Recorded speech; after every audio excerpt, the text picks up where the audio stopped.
I would say complacency, Okay. right, is a really big one. That's my biggest competitor. Yeah.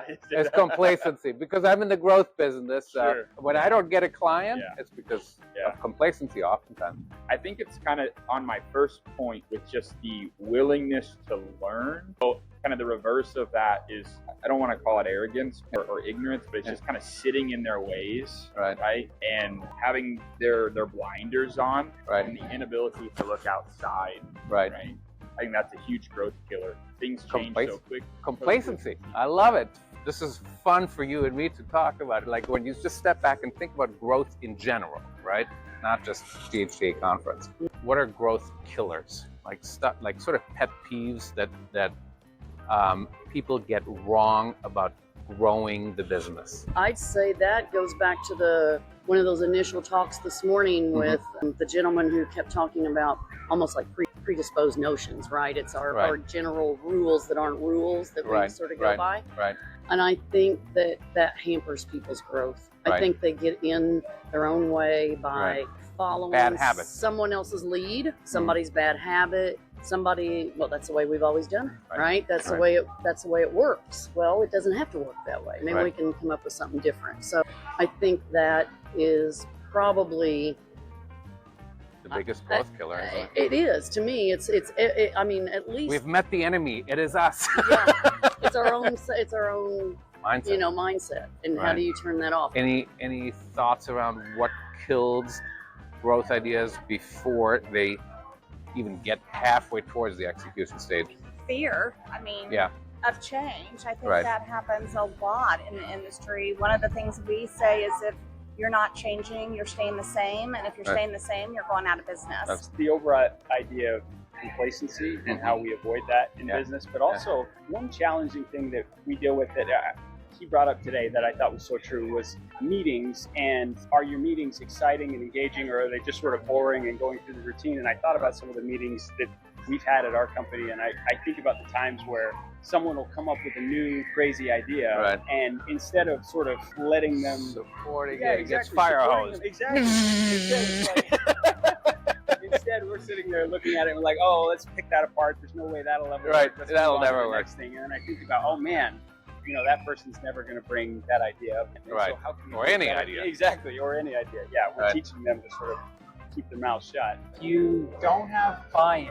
No matter how good the idea, how good the strategy, it ain't getting anywhere. So no buy-in, no results. I would probably say the thing that I think is a growth killer is the unwillingness maybe to be nimble. I think especially in this industry and in this atmosphere, like nimbleness is a must. Agility. Like going to market and listen to what your customers have to say, and if you can implement something, even if it's a little thing, it's a huge thing. And if you can't, you just see that those are the companies that are really suffering, that they can't, adapt to, whether it's, the digital pressures or the demand pressures or whatever it is. So I would say get out of their own way.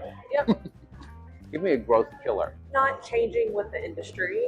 So I think, not changing your marketing tactics. What I always tell people is marketing is one of the fastest changing departments other than IT. It's gotten very big brother. So if you're still doing the old school, launching one marketing campaign, you're not going to get very far with that. There's so many touch points now as far as digital marketing, social media, paid ads, earned media ads, PR. So I think you're not connecting with all of that, then you're missing a lot of opportunities.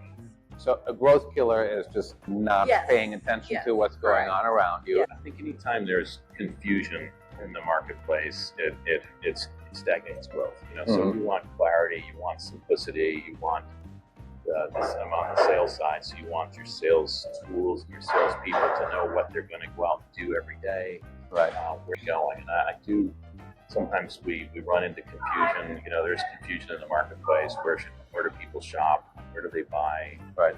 There's multiple places where our retailers can buy, and that adds to a little bit of confusion. So slows growth. The biggest growth killers is hearing ideas and not being willing to gamble on them.